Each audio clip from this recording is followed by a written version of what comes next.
museumnya.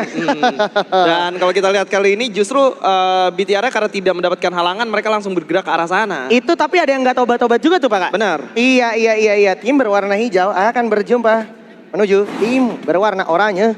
Dan harusnya bakal ada aksi sesaat lagi. Dari arah Pesaka menuju ke arah Tiger Wong Esports. Bisa kita simak bersama-sama. Mungkin Bapak Produser diarahkan kameranya ke Tiger Wong dulu boleh. Karena udah terjadi aksi berslot di sana. Di tangan Fancy dan juga Bara. Lagi adu mekanik di sana sambil memberikan follow up. Hans dengan dual handgunnya. Tapi Fancy berhasil dapetin satu orang Bara dengan mini Uzinya. Gardu juga ikut campur di sana berhasil dapetin satu orang. Bakal ada komit sepertinya pergerakan dari Onyx Olympus di belakang sana. Dan Bara tidaknya udah kandas. Tapi ini benar-benar api. Dilawan dengan api. Dua orang udah kandas, itu juga keduanya. Dan ini bakal menjadi keuntungan untuk Onyx Olympus harusnya. Karena dari Pesakanya sendiri lagi nggak baik-baik aja nih Bung Skyla. Dari keduanya lagi nggak baik-baik aja. Either itu Tiger Wong ataupun teman-teman dari Pesaka. Mereka lagi bener-bener limit banget dari emo. Tapi udah terlihat seorang Jojo juga kali ini. Yang sudah mulai sekarat tapi dikoment oleh dua orang akan menjadi satu kesulitan tentunya untuk seorang Jojo. Dan pada akhirnya Jojo pun berhasil untuk di-confirm kill ya. Wah. Ini kalau udah kayak gini mau berharap apa nih Pak nih? Karena kan kita bisa sampaikan juga kayak berantem di Plaza Ria, kaburnya tuh nggak jauh-jauh antara ke DK Square atau pinggirnya perbatasan DK Square dan juga Grave Lab. Ya, yang dimana biasanya itu udah disusurin juga sama teman-teman dari EVOS Divine gitu kan. Benar. Dan sekarang Onyx malah jadi enak banget ngeritek Lazarianya pelan-pelan maksa anak-anak dari Pesaka. Tapi Tiger Wong yang lebih dulu dipulangkan karena lobby membuat buya pertama mereka tadi menjadi tidak terlalu berarti Pak. Ya, membuat mereka menjadi tidak bisa memanfaatkan momentum, apalagi kita ngomongin tentang map terakhir nih. Kenapa harus di sini lagi gitu kan? Betul. Karena memang Tiger Wong Esports-nya juga tidak favorable banget di bagian sini. Benar. Ini udah jadi peluang emas banget untuk anak-anak dari Onyx Olympus. Dan Onyx Olympus tentu saja gak bakal segan-segan, gardu harusnya diberikan follow up dengan seorang Jack tentu saja. Ini bakal jadi easy peasy. Tapi lu bisa lihat gimana gardu. 1v2 situationnya cakep banget, ciamik banget. No wonder mereka benar-benar bisa meratakan dan menghabiskan dua tim di arah Plaza Ria. Bentar, Joel ngapain ya kira-kira? Iya. Kayaknya Joel lagi coba untuk ngumpulin koin aja just in case there is something bad happens gitu kan ke arah mereka. Tapi di lain sisi Onyx Olympus masih menjadi raja di bagian Plaza Ria bisa gue bilang. Dan tadi itu adalah gimana caranya menggunakan Mac-10 tutor dari seorang gardu tuh. Iya. Mac-10 itu gak ada rasa, benar. Tapi kalau ke badan, betul. Kalau ke kepala kayak gardu barusan. Betul. Dan ini mungkin kita bisa alihkan lagi tentu saja. Karena aksi belum selesai sampai di momentum tadi aja. Ada Bigetron Delta yang juga tadi sempat nyala tapi redup lagi. Dan Indostars harus menebus kesalahan mereka di round sebelumnya. Ketika dia banyak banget ke pick off dengan resiko yang cukup tinggi. Tapi ternyata ada aksi lain yang tidak bisa kita hindari. Harus ditelan oleh anak-anak dari Bigetron Delta. Keong kandas duluan. Dan juga ada aksi dari Kiba dan juga Jack dari tadi. Kalau gua perhatiin di Killbait berhasil dapetin Koja dan juga anak-anak Genesis Dogma lainnya. Koja dapat satu nem. Tapi dibalas sama Dix dan berhasil dapetin Rush. Coba ditutup dulu Blue Wall untuk menyelamatkan diri. Tapi Dix gak bisa. Ya kayak gitu bro. Dan ini terpisah Reo aja. Bigetron Delta tidak bisa berbicara. Tidak bisa berbicara karena memang Indostars masih cukup on point. Apalagi setelah Headhunter dan juga The Ainstar dari Bigetron Delta harus dipulangkan ke arah lobby terlebih dahulu. Yaitu seorang Keong di sana. Ini lagi-lagi saya speechless lagi. Nah. Lihat. Kapan Anda menyaksikan tim ini bermain di knockout stage, main dengan tempo secepat ini Pak? Nah, itu sangat jarang sekali terlihat, apalagi jarang banget kalau kita ngelihat kali ini tembakan terjadi dari arah RRQ terlebih dahulu. Razor udah cukup sekarat, Dutsnya bisa dihidupkan kembali. Ini menjadi sangat hal yang tidak menguntungkan buat gue, bisa gue bilang, ke arah RRQ Kazu. Betul. Emang enak sih ada di genteng tribun DK Square, tapi di make sure dong rumah piknya ada orang nggak? Betul. Karena bisa gue bilang MBR kalau masih early phase kayak gini, pikiran mereka untuk journey tuh masih enak banget gitu ya. Masih bisa banget untuk membaca situasi yang ada di sekitar mereka gitu. Dan kayak untuk EVOS yang baru aja dapetin momentum emas juga tadi. Ini malah jadi semakin membantu mereka untuk saving placement point juga bisa kukatakan. Dan seperti yang kita tahu, RRQ Kazu main dengan penuh resiko dengan tempo yang berbeda. Ini pasti udah lebih ke arah gimana caranya mereka punya banyak aksi dan juga opsi tentunya. Lu di lihat, hari esok. GD juga udah nyampe ke Maxside bro. Masih juga ada yang aneh-aneh memang dari GD. Karena makanya tadi kan dia ketemu Onyx, dia juga harus ketemu MBR. Nah itu, GD bahkan bisa gue bilang kayak malah jatuhnya setelah di Nextera yang round terakhir ini, kayak nggak tahu mau ngapain loh. Ya. Kan tadi dia turun museum ya kan di Nextera sebelumnya. Dan ketika dia kembali lagi ke drop zone-nya sendiri malah kayak bingung temponya. Gue mainnya gimana ya, sementara semua tim tidak bermain seperti biasanya gitu. Iya, yang lain tuh malah ngerubah semua metode permainan mereka dari segi rotasi dan juga gameplay jarak dekatnya gitu kan. Iya. Itu justru menjadi kesulitan untuk mereka. Tapi RRQ kali ini sudah melihat ada satu player aja Swen. Wah, fatal banget Abai. Ini nggak bisa sih, jujur. Nggak bisa. Tapi ada yang bisa ya Kapten Legalot gitu. Kayak Abai mungkin ketemu sama 2 player dari EVOS Divine tapi masih ada sang kapten terkuat di bumi tentunya. The one and only, the living legend, RRQ Legalot. Membuat semuanya yang tidak mungkin menjadi mungkin dan kebetulan zonanya itu balik lagi ke sekitaran Rust Town. Dan ini bakal menjadi sinyal untuk RRQ juga kembali ke rumah harusnya.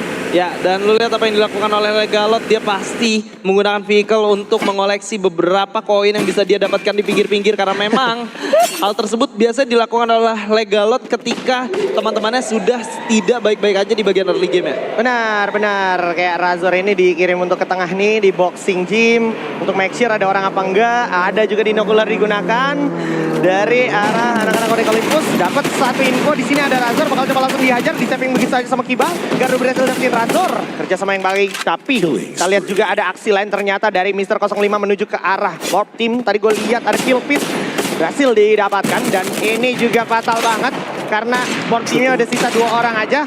Sisa Cibeng dan juga Zero. Masih ada pick off yang mengerikan dari Cibeng berhasil dapetin 05 di sana. Ada Zero sebagai lini depan akan siap mendobrak jatuh pertahanan dari Dewa United. Tapi 4 orang yang harus di-handle sama seorang Zero. Sementara Cibeng sendirian 1600 koin. Mau kemana? Oke, pasang portal go. Masih nggak panik, masih nggak geter, masih oke banget. Ini masih bisa menghidupkan kembali teman-temannya Bung Skyla. Yes, menghidupkan 2 temannya at least. Ini bisa membuat mereka sedikit bernafas lebih lega lagi. Tapi di lain sisi kalau kita lihat barusan Onyx berhasil dapetin 10 poin eliminasi di bagian early game. Wah. Diikutin terus sampai pending mesin. Ini membuat berarti Warp Team benar-benar sudah teradres posisinya. Jadi agak sulit nih kalau masih mau dipaksain terutama di teritori tersebut. Ditambah kita bisa lihat RRQ aja sang tuan rumah juga ini lagi mikir keras gimana caranya ke sana tanpa ternotis, tanpa harus melakukan trading. Tapi Legalot kayaknya kenotis. Di tangan sang kapten juga Center Team. Kapten versus kapten kali ini. 2 living legend dari Free Fire Indonesia saat ini. Tapi sayangnya 05 memberikan kontribusi bantuan menuju Center Team sehingga Legalot terus kandas di sana Bung Sky. Dengan cukup mudah, Legalot yang baru turun baru saja mengaktifkan satu homernya untuk digunakan itu tidak bisa expect apapun lagi karena memang itu bakal menjadi cukup sulit. Sama halnya seperti yang sedang terjadi kali ini di mana Indostar sudah kehilangan 1 persatu playernya. Wah, Indostar bisa jadi 2-0 nih guys di Nextera poin Rasari kedua ini. Karena tadi sama Torat juga kewalahan, tapi sayangnya kalau tadi Torat gak bisa make it ke late game. Nah, ini kalau kayak gini kondisinya Indostar yang udah lumayan compang-camping sisa 1 doang. Jadi Indostar sekarang yang sulit dan Torat belum cukup, apalagi hasil mereka di hari pertama juga kurang. Tambah hari ini, mereka masih harus banyak sekali poin untuk dikejar kalau mereka ingin mendapatkan placement lebih banyak dan juga mereka punya advantage point lebih banyak di hari esok. Yes, dan kalau kita lihat kali ini MBR dan juga EVOS sedang berada di posisi yang cukup berdekatan, tapi gue sangat ngedoubt kalau teman-teman dari MBR bakal do something. Justru kali ini upaya yang terjadi adalah Onyx yang akan bertemu dengan teman-teman dari EVOS Divine.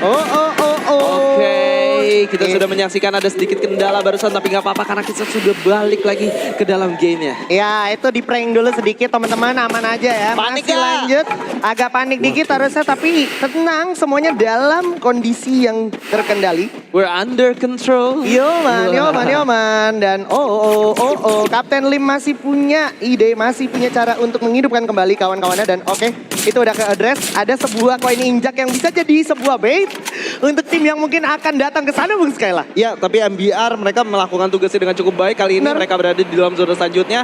Mereka memiliki kompon untuk bertahan. Mereka tinggal gimana caranya nggak membiarkan siapapun mendekat ke arah mereka. Walaupun harusnya EVOS masih memiliki yang namanya Portal Go dan bisa digunakan kapan saja ketika mereka ingin masuk ke daerah pertahanan dari MBR. Waduh, agak fatal nih. 2 orang kena disable Trail of Battle. Bahkan mungkin 3 orang dari Force Divine. Dan Onyx Olympus sudah di depan mata mereka. Kiba dan juga seorang Gardu. Udah siap nge-charge Gardu. Ditambah Rehan juga berhasil mendapatkan distraksi. Berhasil mendapatkan resistance tentunya untuk nge-pick seorang Rasya. EVOS semakin tidak diuntungkan. Karena EVOS terpaksa harus keluar dari compound tersebut. Abax juga bahkan terkena tracking missile dari sebuah Homer. Dan Dut dari kejauhan berhasil dapetin seorang Gardu. Langsung di end begitu aja, nggak pakai basa-basi. Joel pun demikian berhasil di pick up oleh seorang Made. MBR Epsilon riding the wave.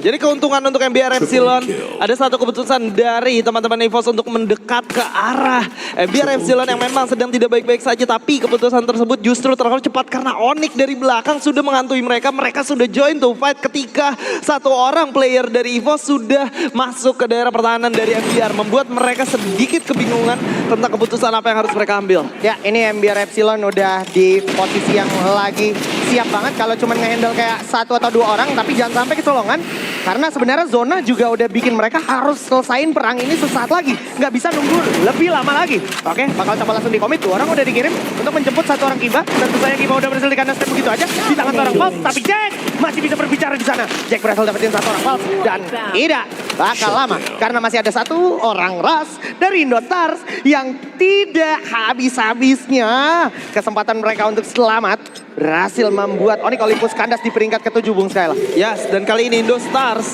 dengan 8 poin eliminasi mereka akan berhadapan dengan satu tim yang sudah menunggu mereka di bagian dalam. Sementara RRQ khususnya seorang Dut hanya memiliki 1 natural compound untuk bersembunyi dan ini tidak baik. Apalagi Dewa United yang sudah melakukan fight di bagian atas antara Dewa United Apollo yang sudah terkena down 3 orang dengan 1 tim dari Thomas kali ini Ajisman. Waduh, semuanya udah sama-sama knockdown tapi masih ada Mr. 05 dan juga Bion mencoba merevive kawan-kawannya. Kali ini Lozi depan mata, coba dia dulu, berhasil dapetin Lozi. Seorang Mr. 05, coba gulung medical kita dulu, tapi bakal coba digempur habis-habisan. Ditambah masih ada Kapten Darkol dan Darkol masih punya landmine tambahannya menuju ke arah Dewa United. Bion knockdown di sana, Ray juga di sisi lain berhasil dapetin Ektindir. Dan tinggal gimana Sam 13, 05 dan juga seorang Bion. The form of divine sudah semakin terasa dan lo bisa lihat gimana semangatnya 05 menunjukkan kebolehan mekanika berhasil dapetin 1 orang Kapten Darkol tadi. Dan Indostar yang juga semakin mantap di sisi lain menutup jalur keluar dari EVOS Divine, mengharuskan EVOS Divine kandas di peringkat ke-6. Bye-bye EVOS Divine dan ini akan menjadi 1 bintang untuk Indostars karena mereka berhasil menumbangkan salah satu tim yang mendapatkan buya di bagian Nextera dan kali ini hanya tersisa 5 tim aja. Dewa United sudah kehilangan 1 playernya yaitu 05 tapi mereka harus berhadapan lagi dengan Indostars yang sudah siap dengan line up mereka.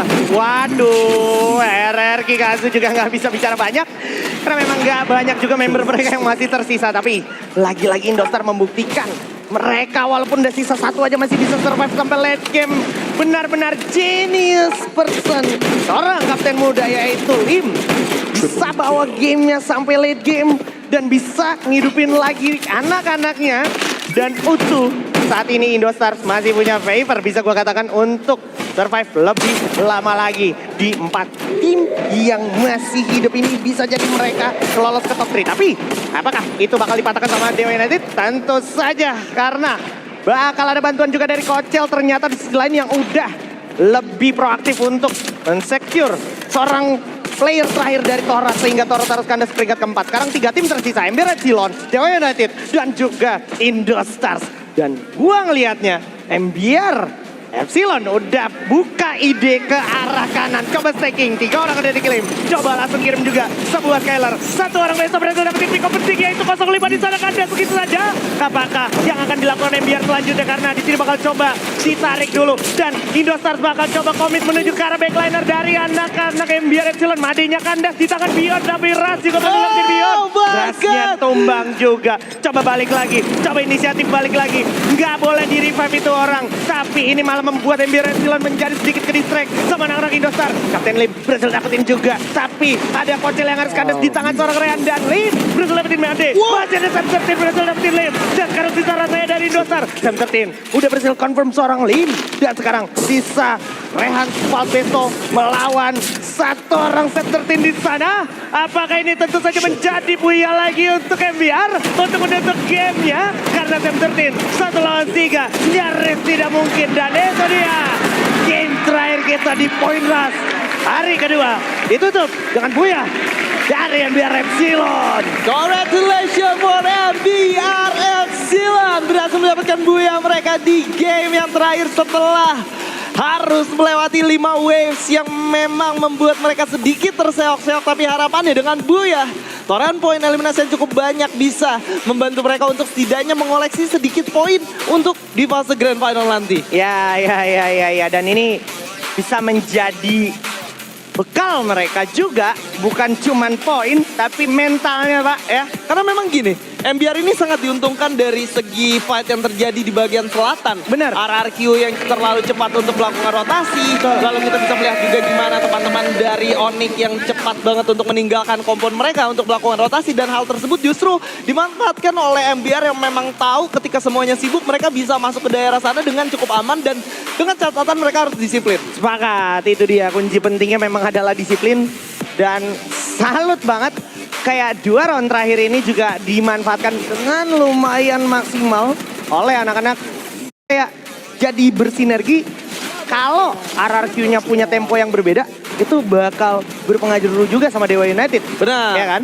Itu juga kelihatan tadi gimana RRQ jadinya harus compang-camping, Ya, hidup-hidupin terus Kalau gitu kita ya. ngomongin cuman kayak RRQ-nya diam aja di tempat mereka, Dewa lama juga geraknya pasti. Dewa juga bakal kepotong di sana. Bener. Ya kan?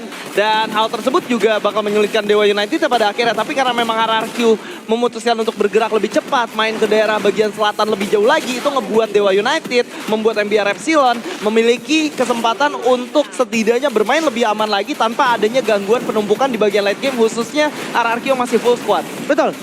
Ditambah juga kayak Plazaria itu berantemnya cepet banget Pak. Saya speechless banget berantemnya Vasaka sama TWE itu tadi cepet banget. Dan itu berpengaruh juga untuk Onyx Olympus yang tadi juga kayak komit kan ke sana kan. Dan udah telanjur narik ke Plazaria, DK-nya kelepas, DK-nya jadi tempat lalu lalang tim lain Pak. Bener. Itu juga jadi kayak DK-nya terlalu sering banget kosong, even Legalot yang koinnya pas-pasan aja sempat untuk melakukan looting dulu di sana, terus ngidupin ketiga temannya lagi, Pak. Ya. Ini merupakan satu hal yang harusnya bahkan player itu baca loh situasi-situasi ini. Perang di area selatan untuk map Nextera ini kurang lebih skenarionya bakal terus seperti itu apapun itu zona terakhir ya Pak. Betul, Ya. betul. Dan apapun yang terjadi dengan yang ada di selatan itu bakal stay di selatan aja. Iya. Karena please. memang yang